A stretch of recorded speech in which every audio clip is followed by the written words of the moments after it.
Right, learners. Hello, my friends. Okay, are you ready? You're so near the end. And today we get to talk about one of my favorite things, Christmas. Chapter 26. Are you ready? Let's go. Keep forgetting this part.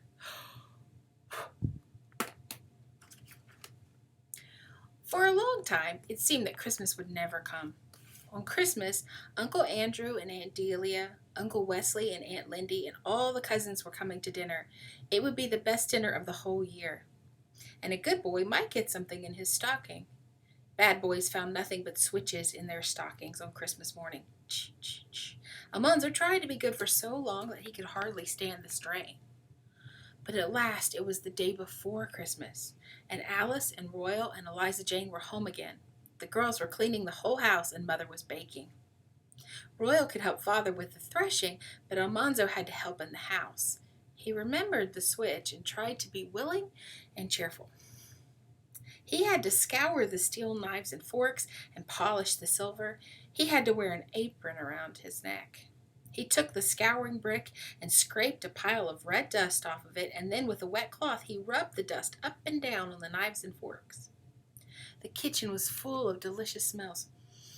Newly baked bread was cooling. Frosted cakes and cookies and mince pies and pumpkin pies filled the pantry shelves. Cranberries bubbled on the stove. Mother was making dressing for the goose. Outdoors the sun was shining on the snow. The icicles twinkled all along the eaves.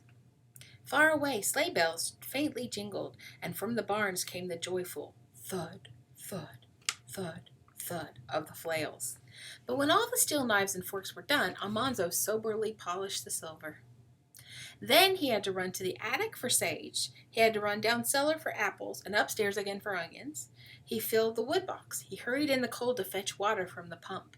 He thought maybe he was through then, anyway, for a minute. But no, he had to polish the dining room side of the stove. Do the parlor side yourself, Eliza Jane, Mother said. Almanzo might spill the blacking. Almanzo's insides quaked. He knew what would happen if Mother knew about that black splotch hidden on the parlor wall. He didn't want to get a switch in his Christmas stocking. But he would far rather find a switch there than have Father take him to the woodshed. That night everyone was tired, and the house was so clean and neat that nobody dared touch anything. After supper, Mother put the stuffed fat goose and the little pig into the heater's oven to roast slowly all night. Father set the dampers and wound the clock. Almanzo and Royal hung clean socks on the back of a chair, and Alice and Eliza Jane hung stockings on the back of another chair. Then they all took candles and went up to bed. It was still dark when Almanzo woke up. He felt excited, and then he remembered that this was Christmas morning. He jerked back the covers and jumped onto something alive that squirmed. It was Royal. He had forgotten that Royal was there, but he scrambled over to him, yelling, "Christmas! Christmas! Merry Christmas!" He pulled his trousers over his nightshirt. Royal jumped out of bed and lighted the candle. Almanzo grabbed the candle, and Royal shouted, "Hi, leave that be! Where's my pants?" But Almanzo was already running downstairs. Alice and Eliza Jane were flying from their room, but Almanzo beat them. He saw his sock hanging all lumpy. He set down the candle and grabbed his sock. The first thing he pulled out was a cap, a boughten cap. The plaid cloth was machine woven. So was the lining. Even the sewing was machine showing, and the earmuffs were buttoned over the top. Almanzo yelled, "Woo!" He had not even hoped for such a cap. He looked at it inside and outside. He felt the cloth and the sleek lining. He put the cap on his head. It was a little large because he was growing, so he could wear it a long time. Eliza Jane and Alice were digging into their stockings and squealing, and Royal had a silk muffler.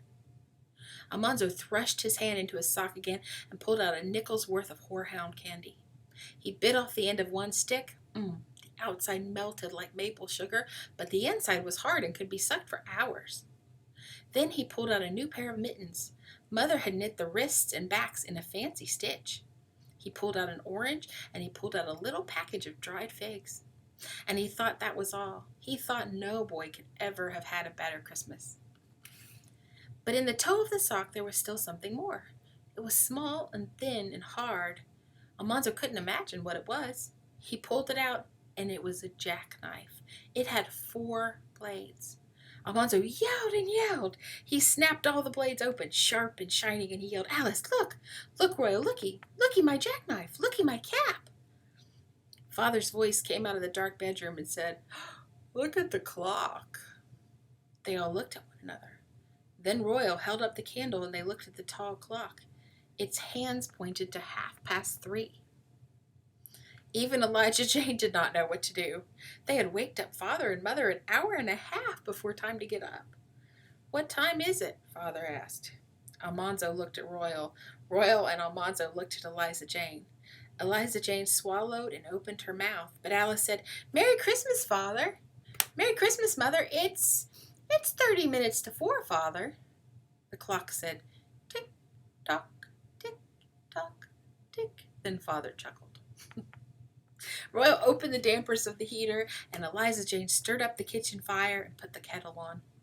The house was warm and cozy when Father and Mother got up, and they had a whole hour to spare. There was time to enjoy the presents. Alice had a gold locket, and Eliza Jane had a pair of garnet earrings. Mother had knitted her new lace collars and black lace muffs for them both. Royal had the silk muffler and a fine leather wallet. But Almanzo thought he had the best presents of all. It was a wonderful Christmas. Then Mother began to hurry everyone else. There were the chores to do, and the milk to skim, the new milk to strain and put away, breakfast to eat, vegetables to be peeled, and the whole house must be put in order and everybody dressed up before the company came. The sun rushed up the sky. Mother was everywhere talking all the time. "Almanzo, wash your ears. Goodness mercy, Royal, don't stand around underfoot. Eliza Jane, remember you're paring those potatoes, not slicing them, and don't leave so many eyes they can see to jump out of the pot. Count the silver, Alice, and piece it out with the best knives and forks. The best bleached tablecloths are on the bottom shelf. Mercy on us, look at that clock." Sleigh bells came jingling up the road, and Mother slammed the oven door and ran to change her apron and pin on her brooch. Alice ran downstairs, and Eliza Jane ran upstairs. Both of them told Almanzo to straighten his collar. Father was calling Mother to fold his cravat. Then Uncle Wesley's sleigh stopped with the last clash of bells. Almanzo ran out, whooping, and Father and Mother came behind him as calm as if they had never hurried in their lives. Frank and Fred and Abner and Mary tumbled out of the sleigh, all bundled up, and before Aunt Lindy had handed Mother the baby, Uncle Andrew's sleigh was coming. The yard was full of boys and the house filled with hoop skirts. The uncles stamped snow off their boots and unwound their mufflers. Royal and Cousin James drove the sleighs into the buggy house. They unhitched the horses and put them in stalls and rubbed down their snowy legs. Almanzo was wearing his button cap, and he showed the cousins his jackknife. Frank's cap was old now. He had a jackknife, but it only had 3 blades. Then Almanzo showed his cousins Star and Bright and the little bobsled, and he let them scratch Lucy's fat white back with corn cobs. He said they could look at Starlight if they'd be quiet and not scare him. The beautiful colt twitched his tail and came daintily stepping towards them.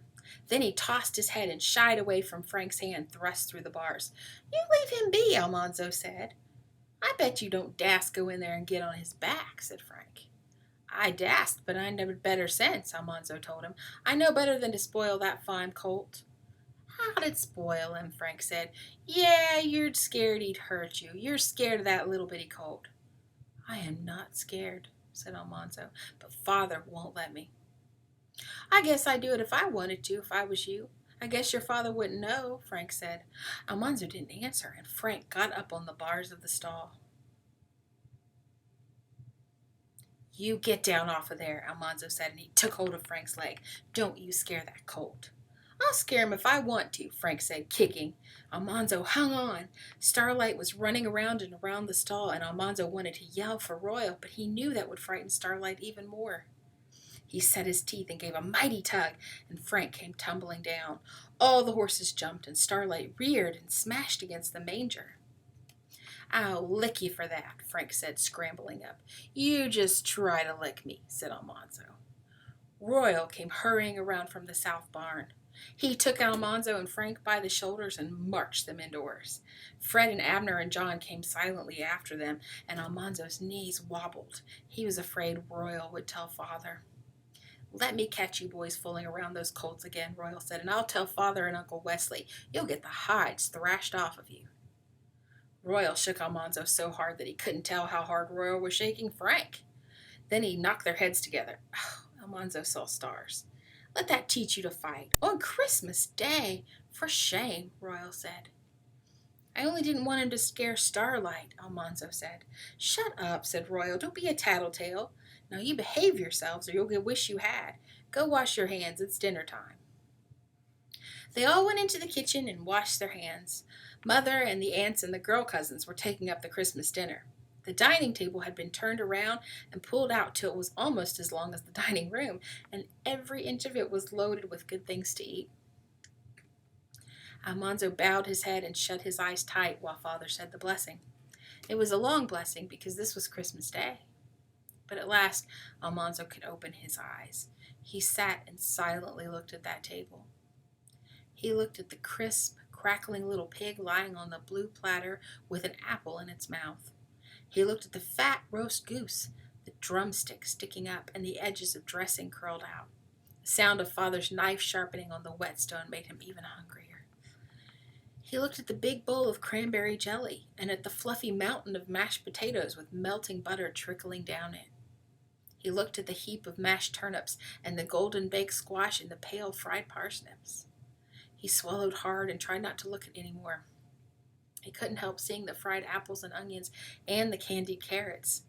He couldn't help gazing at the triangles of pie waiting by his plate, the spicy pumpkin pie, the melting cream pie, the rich dark mince oozing from between the mince pie's flaky crusts. He squeezed his hands together between his knees. He had to sit silent and wait, but he felt aching and hollow inside. All grown-ups at the head of the table must be served first. They were passing their plates and talking and heartlessly laughing. The tender pork fell away in slices under Father's carving knife. The white breast of the goose went piece by piece from the bare breastbone. Spoons ate up the clear cranberry jelly and gorged deep into the mashed potatoes and ladled away the brown gravies. Almanzo had to wait to the very last. He was youngest of all except Abner and the babies, and Abner was company. At last Almanzo's plate was filled. The first taste made a pleasant feeling inside him, and it grew and grew while he ate and ate and ate. He ate till he could eat no more, and he felt very good inside. For a while he slowly nibbled bits from his second piece of fruitcake. Then he put the fruity slice in his pocket and went out to play. Royal and James were choosing sides to play snow fort. Royal chose Frank, and James chose Almanzo. When everyone was chosen, they all went to work, rolling snowballs through the deep, deep drifts by the barn. They rolled till the balls were almost as tall as Almanzo. Then they rolled them into a wall. They packed snow between them and made a good fort. Then each side made its own little snowballs. They breathed on the snow and squeezed it solid.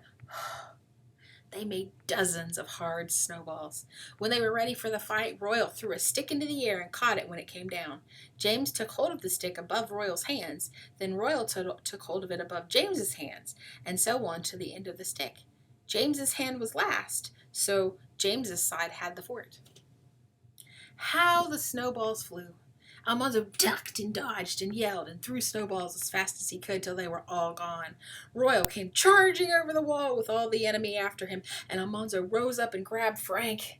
Headlong they went into the deep snow outside the wall, and they rolled over and over, hitting each other as hard as they could. Almanzo's face was covered with snow and his mouth was full of it, but he hung on to Frank and kept hitting at him.